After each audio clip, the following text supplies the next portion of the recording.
भोलेनाथ कहते हैं देवी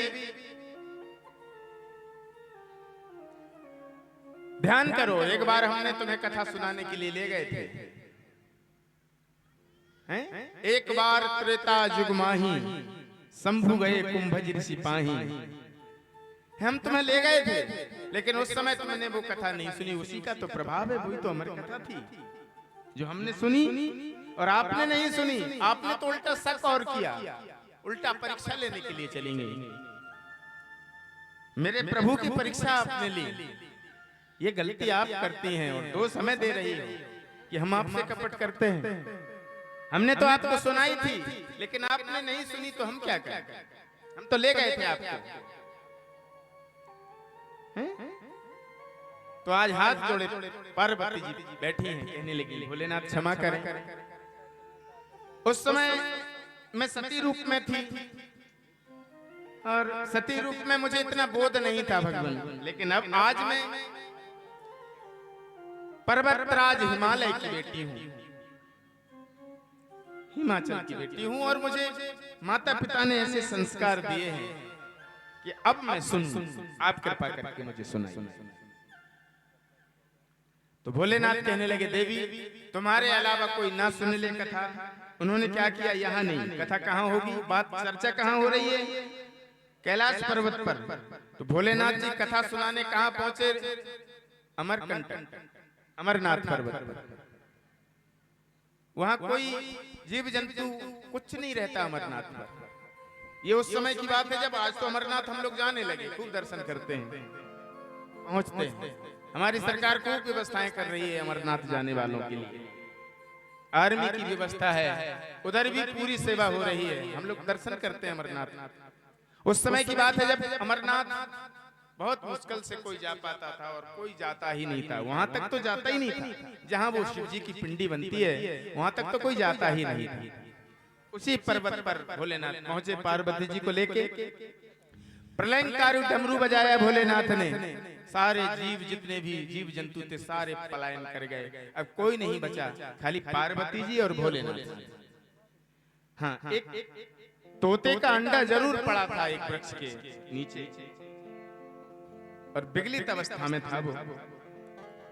भोलेनाथ ने कहा ये तो तोते का अंडा है, ये क्या कथा सुनेगा, इसने इस कथा आरंभ कर दी। पार्वती जी को एक शर्त रख दी, पार्वती जी हम समाधि भाषा में कथा करेंगे, अगर हमारी कथा कहते कहते नेत्र बंद हो जाएं तो तुम हुक्का देती रहना, ताकि हमारा ये संवाद चलता रहे।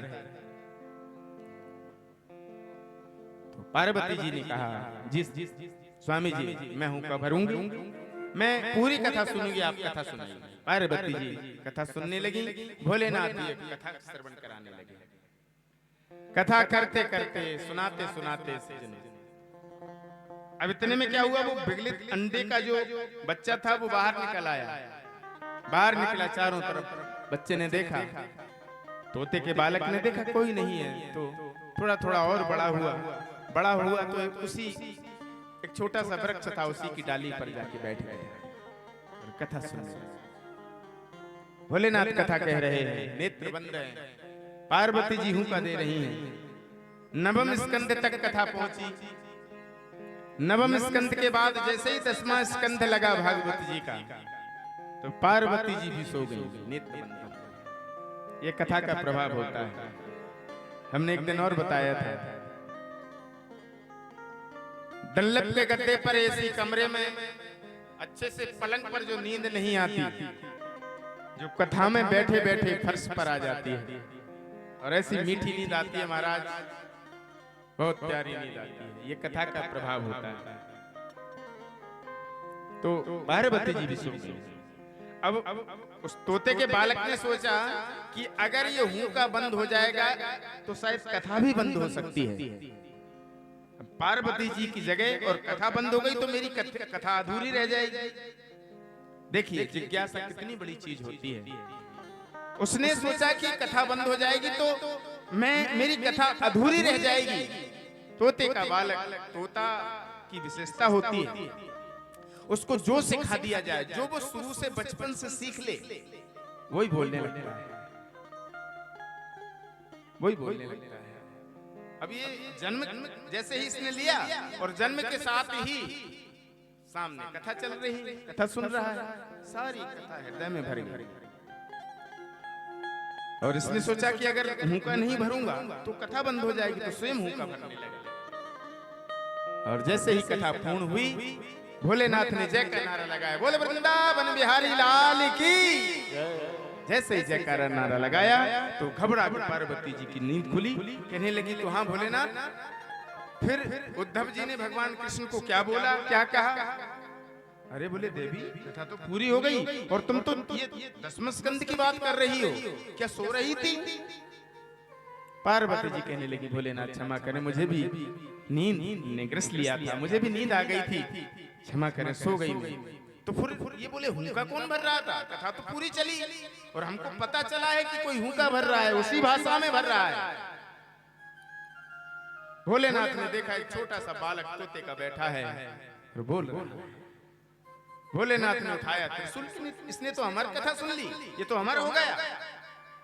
अमर कथा सुन ली और ये अमर कथा का प्रभाव होता है कि अगर अमर कथा जन जन तक पहुंच जाएगी तो ये संसार की सृष्टि बिगड़ जाएगी। सारे अमर अगर हो गए अमर कथा सुन के तो सृष्टि का क्रम डगमगा जाएगा। प्रलंकारी डमरू उठाया, त्रिशूल उठाया और तोते के पीछे भोलेनाथ दौड़। तोते का बालक घबराया, उड़ते उड़ते सज्जनों को तोते का बालक कहां से उड़ा? अमरनाथ से। कहां पहुंचा? बद्री विशाल। अमरनाथ से उड़ा, बद्री विशाल की धरा पर पहुंचा। वहां पर व्यास जी के आश्रम में व्यास की पत्नी बिटिका देवी स्नान करके केसों को सुखा रही थी। जमाई आई, मुंह फाड़ा तो वो तोते का बालक घबराता हुआ मुख के द्वारा और मां बिटिका के उदर में चला गया। उधर में चला गया। पीछे से भोलेनाथ पहुंचे त्रिशूल लेके। व्यास जी ने कहा भोलेनाथ इतनी गुस्से में, इतने आवेश में, इतने क्रोध में भरे कहां जा रहे हैं? अरे भोलेनाथ कहने लगे कि व्यास जी आपके आश्रम में मेरा चोर आया है। बोले चोर? और आपका क्या चुरा लिया? आपके पास है ही क्या चुराने के लिए?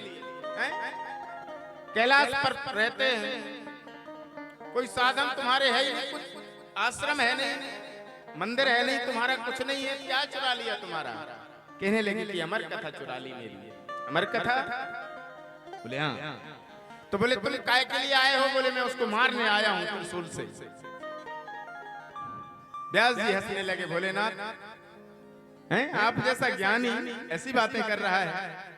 आप तो भोलेनाथ हैं। इधर कह रहे हैं अमर कथा पान कर ली, इधर कह रहे हैं मारना है उसको। अरे जब अमर कथा पान कर ली तो वो तो हमारे ही हो गए, आप कैसे मार पाओगे?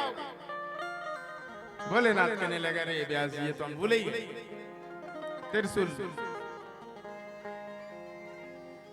लेके भोलेनाथ वापस आ गए कैलाश पर्वत पर। उसी समय से ये तोते का बालक माँ के पेट में। ये तोते का बालक कौन है? श्री सुखदेव जी महाराज, भागवत के प्रवक्ता श्री सुखदेव जी महाराज 12 वर्ष तक पेट में रहे।